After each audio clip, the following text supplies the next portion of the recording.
Então, meus amados, bom dia, né? A gente está no livro de Francisco e numa parte muito legal, que ele está viajando para o Oriente e tem alguns de seus discípulos que irão com ele e outros vão ficar. E ele preocupou para não gerar ciúme, como ele faria, né? Como ele escolheria quem iria com ele. Aí ele pega um menininho, tinha uma criança ali, começa a brincar com a criança, e ele pede a criança para indicar aqueles que irão viajar com ele, né? Olha o cuidado do Francisco para não gerar o ciúme, a inveja, né? Que muitas vezes no nosso caminhar, a gente tem que escolher uma pessoa em detrimento da outra, né? Mas só dá para levar um. Mas por que foi ele? Né? Sempre ter o cuidado de fazer com muito amor, com muito carinho, né? Para aqueles que ficaram sentirem honrados que ficaram. Eu vou ler, então, retornar um parágrafo que exatamente o do Francisco, o Silvio colocou aí. Ó. Alguém quer ler, gente? Eu sigo. Colocou no chão o menino. O Francisco pede, né? O menino. Eu vou botar mais um pedacinho. Pode deixar aí, tá? Porque eu já chego aí. Meu filho. Isso, aí mesmo. Meu filho, quero te pedir uma coisa muito interessante para mim e para Deus, que escolhas dentro desses homens, meus amigos, os que devem ir comigo para o Oriente, para a terra onde nasceu nosso Senhor Jesus Cristo. Deves escolher os que achares conveniente. Vai, meu filho, fazer esse trabalho tão difícil para mim. Colocou no chão o menino, que avançou uns passos em direção ao grupo, e a mesma mão de luz dos momentos decisivos de Francisco levou a mão do garoto a apontar 12 dos discípulos que choraram de emoção. Os demais ajoelharam-se agradecendo a Deus pela confiança dos céus de ficarem no lugar de Pai Francisco, com a grande responsabilidade da exemplificação do Evangelho de nosso Senhor. Francisco, tomando de alegria, tornou a beijar a criança em gratidão aos céus por aquele pequeno instrumento de escolha dos seus companheiros. Despediram-se e partiram, uns para Assis e outros com guia espiritual, demandando as águas que interligam os continentes.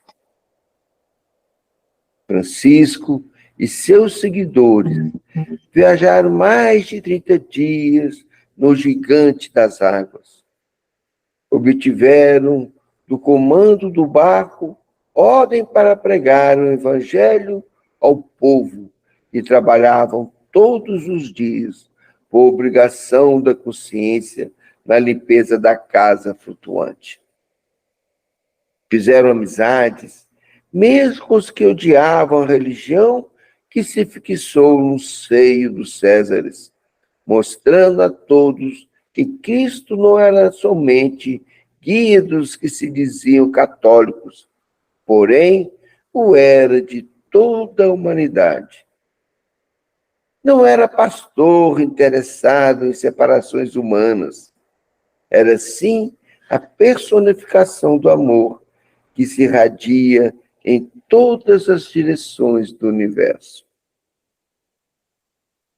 O grande barco ia em direção a São João d'Acre, lugar onde ficaram 11 dos seus discípulos a pregar o evangelho de nosso Senhor Jesus Cristo.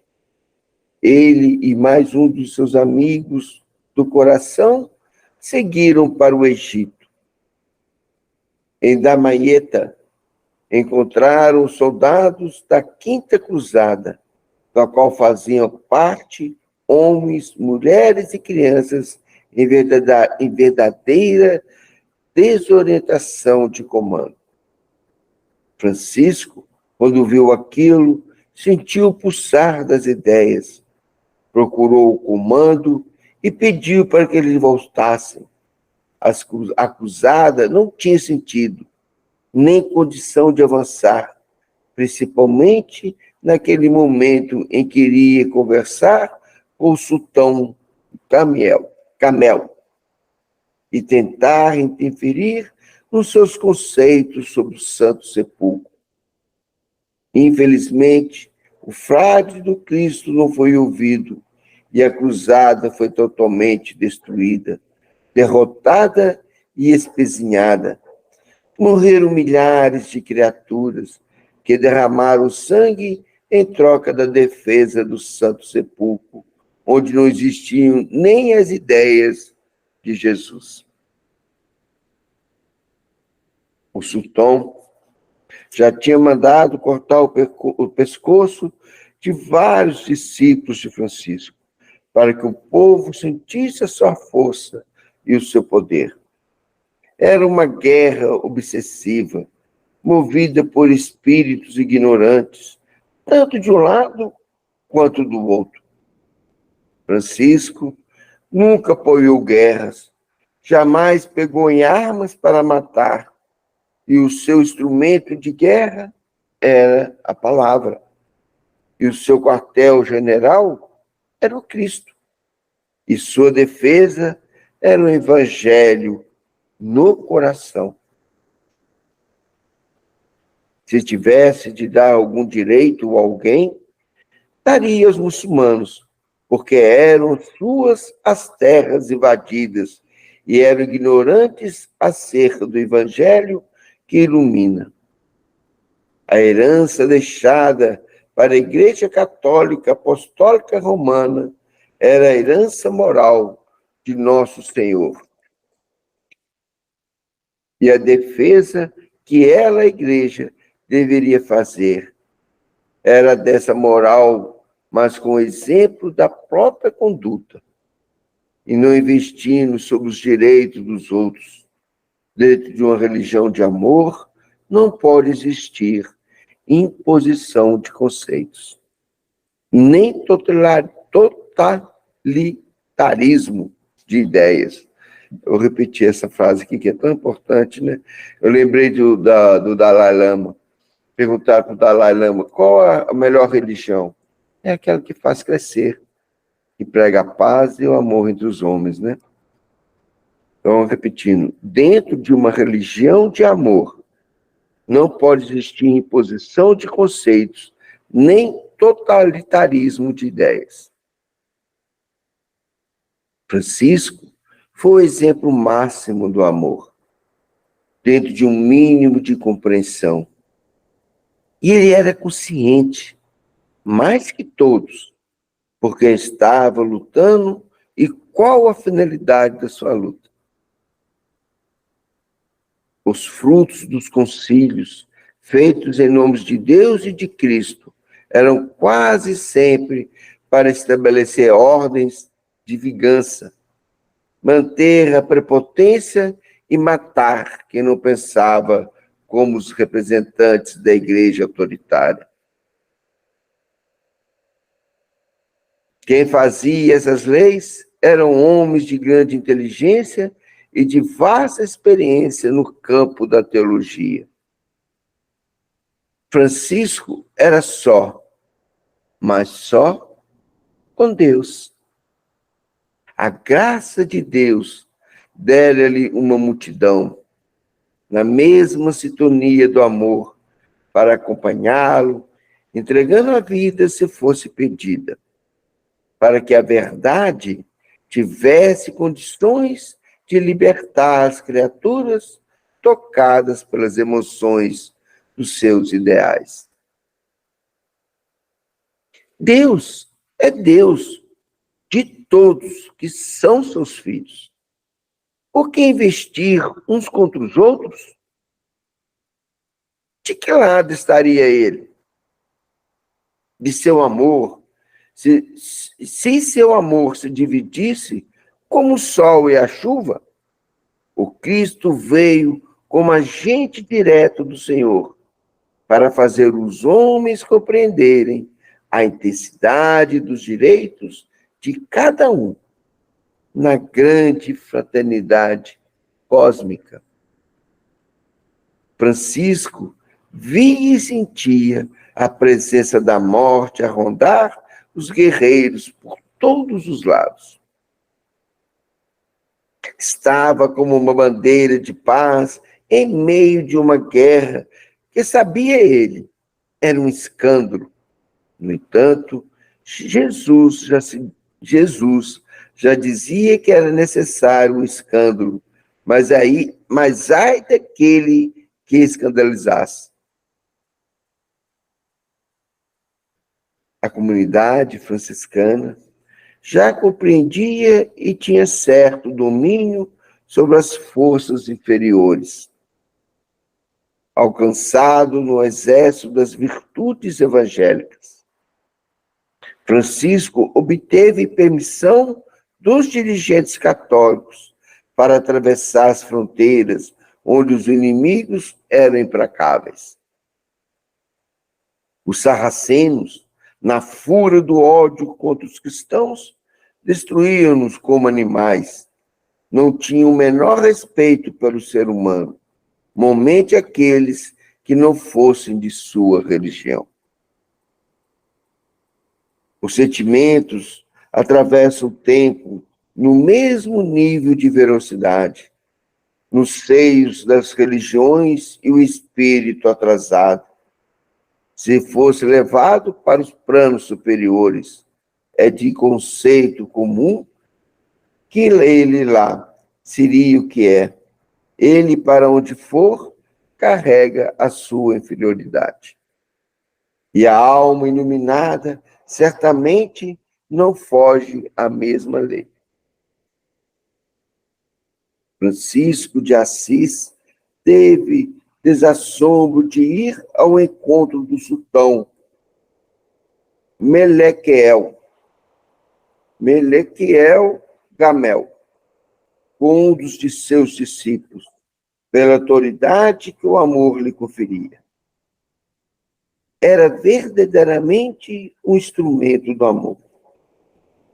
Os seus sentimentos eram como pistilhos e a sua inteligência estames da vida, que o tempo se encarrega de fecundar na consciência.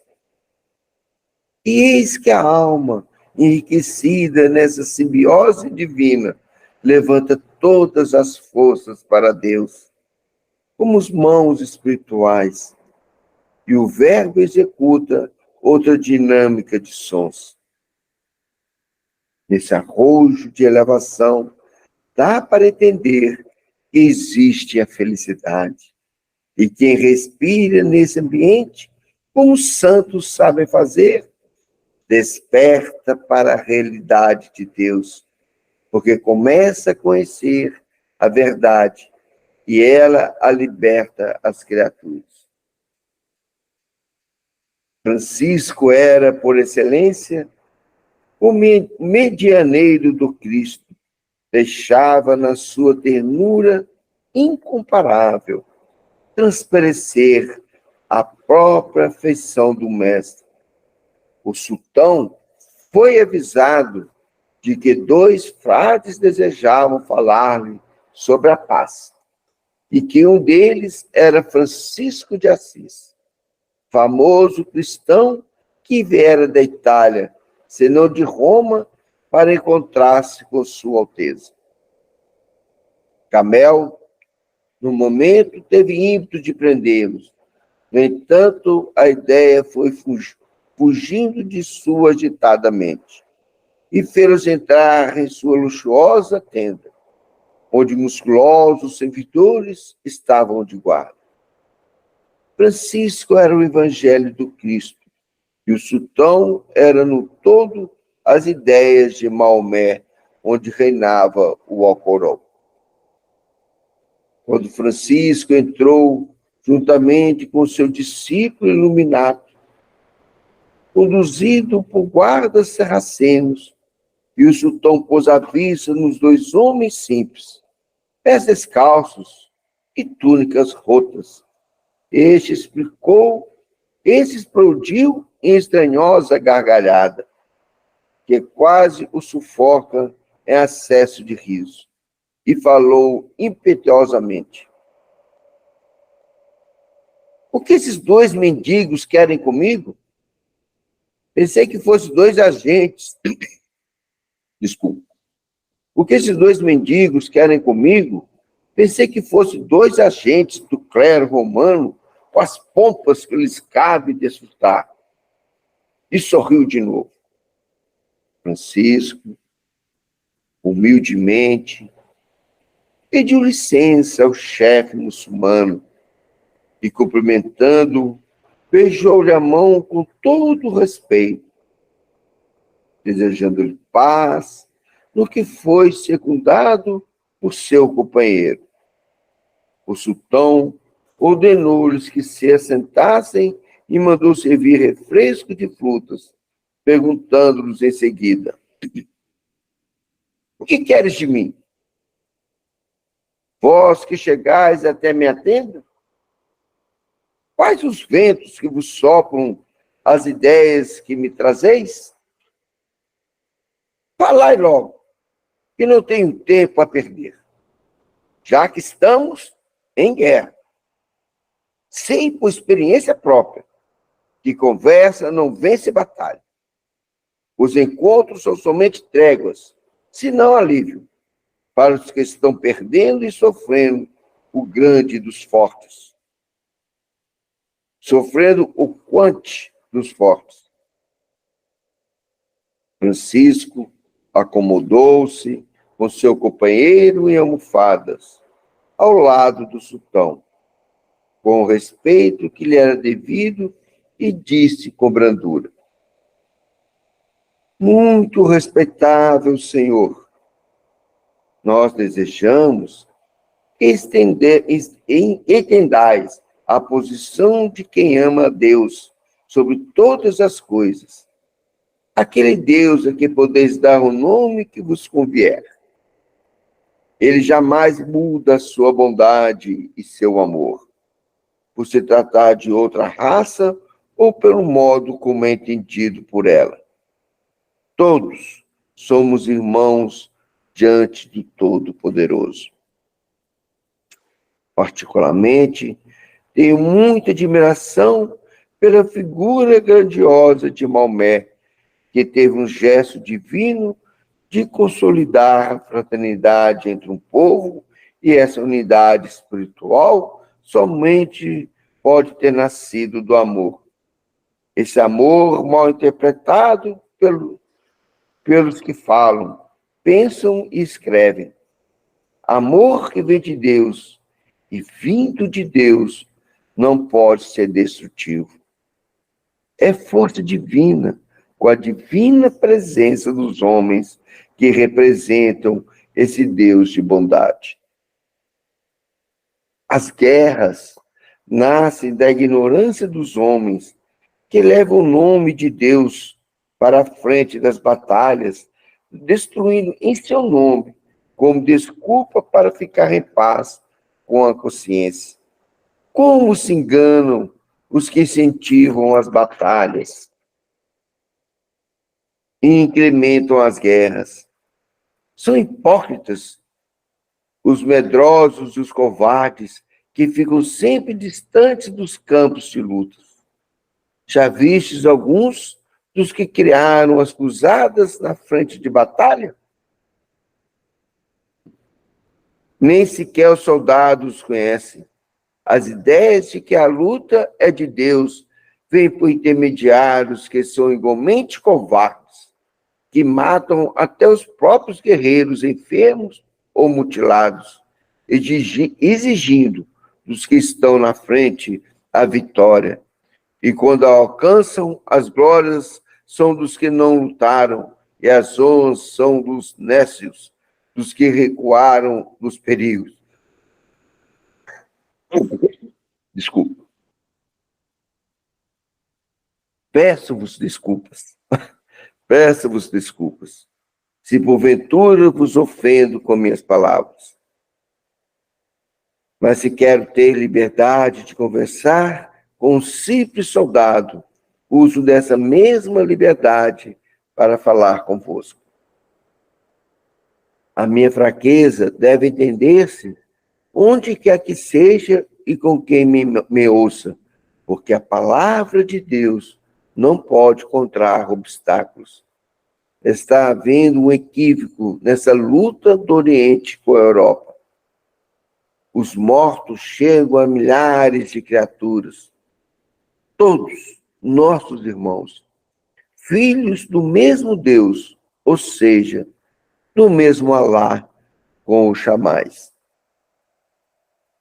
Todas as nações reunidas formam um lar maior, onde Deus ocupou o tempo e o espaço para nos dar a vida e meios de perpetuá-la, pois somos feitos todos da mesma massa divina.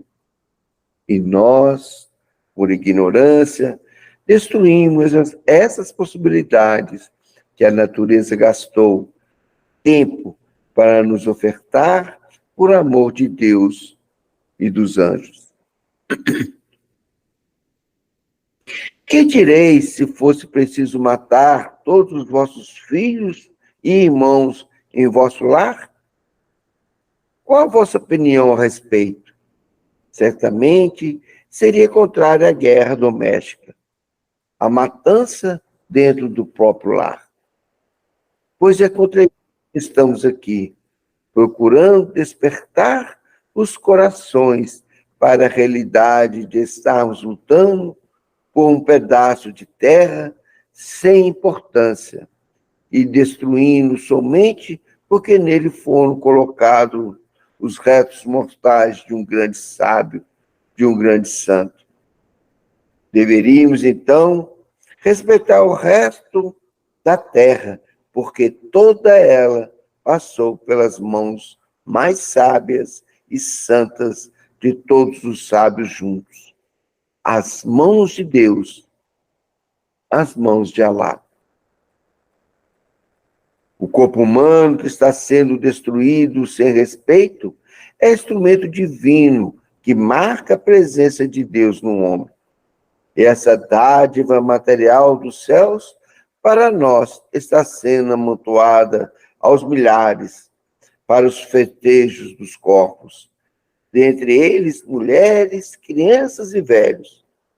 Tudo isso feito sem piedade, por estarem afastadas dos corações todas as virtudes geradas do amor. É o mesmo que afastar Deus da alma, abrindo as portas dos sentimentos para que os agentes das trevas, brincando com a natureza divina que habita em nós. Eu gostaria de saber, em verdade, se entre os prisioneiros que as forças do Oriente já encurralaram, existe algum familiar de cardeais, bispos ou papas, enfim, dos altos mandatários da Igreja Católica Apostólica Romana. Gostaria de saber se nos exércitos que defendem o Santo Sepulcro existem familiares vossos ou daqueles que formam convosco o império religioso que representais, perdendo a vida na ponta de espadas e lanças, manejadas por hábeis matadores. Creio que não. É esse Jesus Cristo que nós pregamos, que não aceita que façamos aos outros o que não queremos para nós. É esse Cristo que nos esforçamos por imitar, quando chega a sua cruz e segue com ela até o topo do Calvário, aceitando ajuda, mas nunca transferindo para os ombros alheios o exemplo de coragem que ele deveria dar. Ele é o nosso guia maior, que está sempre à frente de todas as guerras e das lutas de toda a ordem. Razão porque os seus discípulos nele confiam. Ele não manda, vai. Não somente fala, mas faz. Não somente distribui conceitos, vive-os. A coragem de viver pela paz, desejando à humanidade somente a vida, somente o bem e o amor. É a mais sublime que existe. Os homens que dirigem as nações se apoiam em homens para não caírem nas mãos do que pervertem a ordem. O homem que prega o evangelho de nosso Senhor Jesus Cristo, firmam-se nas virtudes e tem como defesa a conduta reta que nunca falha. Os próprios soldados que agora vos protegem, amanhã poderão cortar a vossa cabeça em praça pública, dependendo de quem detiver o poder. E qual a vossa segurança? A maior segurança está em Deus, e para tal é necessário que cumpramos a sua lei do amor. Vou parar por aqui, né? Mas esse modo de viver o evangelho, né? O que fala do Cristo, e tem uma frase, né? Seja a paz que você quer ser, o que você espera do mundo, você seja, né? É o maior exemplo que Cristo nos deixou, né? Ele viveu, né? E o que o Francisco está seguindo, né?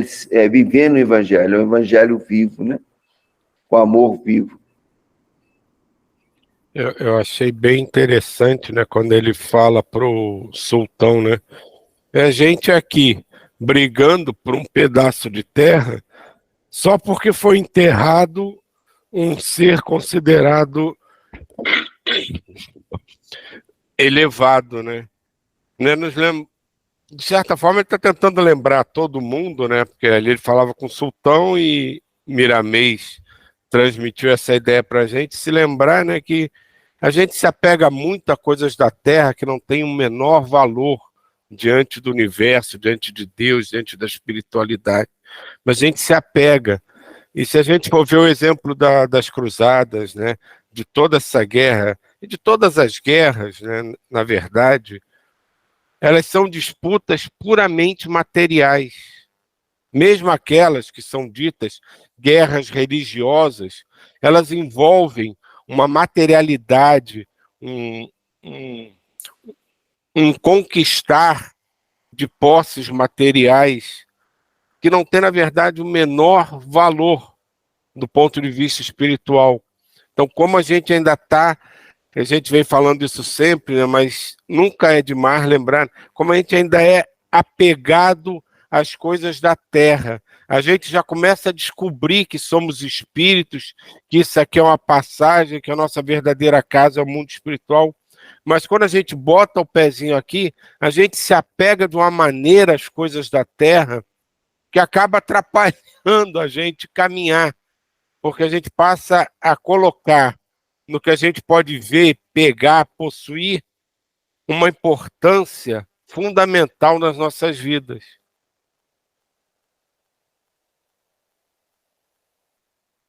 E olha como é que termina o parágrafo, né? A maior segurança está em Deus, e para tal é necessário que supramos a sua lei, a lei do amor. Onde está o amor na matéria, né? A gente cria um amor até para a matéria. Acho que foi no outro livro que a gente leu, né? Foi do o livro de segunda-feira, leitura de segunda-feira, mudou o pensamento. A gente tem inveja de objetos, gente. Ciúmes de objetos. Ciúme de uma mesa, ciúme de uma roupa. Ciúme. Como é que pode? E vai se apegando a essas coisas materiais, né? No supérfluo. Mas estamos no caminho de conhecer a verdade. E a verdade nos libertará. Isso é um fato. Basta a gente abrir os olhos. É. Se apega às ideias.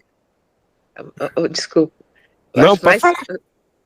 Muito preocupante também, porque aí fala, né? O apego às ideias. Sim. A verdades, né? Que a gente tinha a gente ia onde a gente fala que a Neuza, eu conheci Neuza e tudo, né? E falava que a verdade tudo tem que ser colocado em, como é que é? Naqueles preguinhos, assim, em, como é que é? Não é alfinetes, as tarraxinhas, porque elas podem cair, né? E a gente fica assim também brigando, né? No caso das igrejas, né? Por ideias, às vezes, que você vira e fala assim, seja o sultão lá com, né? O Alá, e ele fala, né? Em respeito, ele fala Alá e Deus, porque tudo, né? É o maior, né? E as ideias, até as ideias, essas coisas, porque a gente, às vezes, até vai, né? Entende? Desapegar de coisas, de objetos, de pessoas, não sei o quê, mas quando chega às nossas verdades, né? Que a gente carrega e que fica como nossos trunfos, e aí vira assim, não, calma, até elas você tem que desapegar, é um aprendizado. Diga, Fernanda. Fernanda? Ah, desculpa, é rapidinho. Não, eu estou lembrando, falando do apego às coisas, né? Eu me mudei para um apartamento bem melhor do que eu morava. E aí eu tive que me desapegar, me desfazer de muita coisa, muita coisa. Eu morava num apartamento muito grande. Enfim, não foi fácil, vou falar para vocês, assim, que cada coisa que eu tinha, até possuído, comprado, tinha um valor e a gente tinha um apego mesmo. Mas hoje eu estou na minha casa, eu estou tão feliz que eu vim para uma casa menor e eu coloquei o que dava, né, o que cabia. E agora eu tô sem, minhas filhas estão viajando, eu falo, gente, esse apartamento tá até grande, sabe? Porque impressionante, tudo que eu tinha foi embora, e o que eu tenho é o suficiente, sabe? A gente se acomoda e se adapta àquilo que a gente tem. Isso que é belo no ser humano, né? Nossa capacidade de se adaptar a tudo, ao novo, e aceitar as situações, né? Então, eu estou muito feliz e aceitando, conformada, porque é isso, a gente não tem que ficar preso a isso, às coisas. Eu lembro da minha mesa de jantar lindíssima, das minhas coisas enormes, mas não ia caber aqui, o que eu ia fazer com aquilo, né? E foi indo, e hoje eu estou bem adaptada, bem feliz, num ambiente que é meu, numa casa que é minha, com as minhas filhas, pequenininha, mas é um lar, né? É assim que eu sinto, é meu lar. Que benção. E, Fernando, você vê que o mundo maior nos dá a oportunidade de exercer o desapego. É verdade. Receber a oportunidade de exercer o desapego.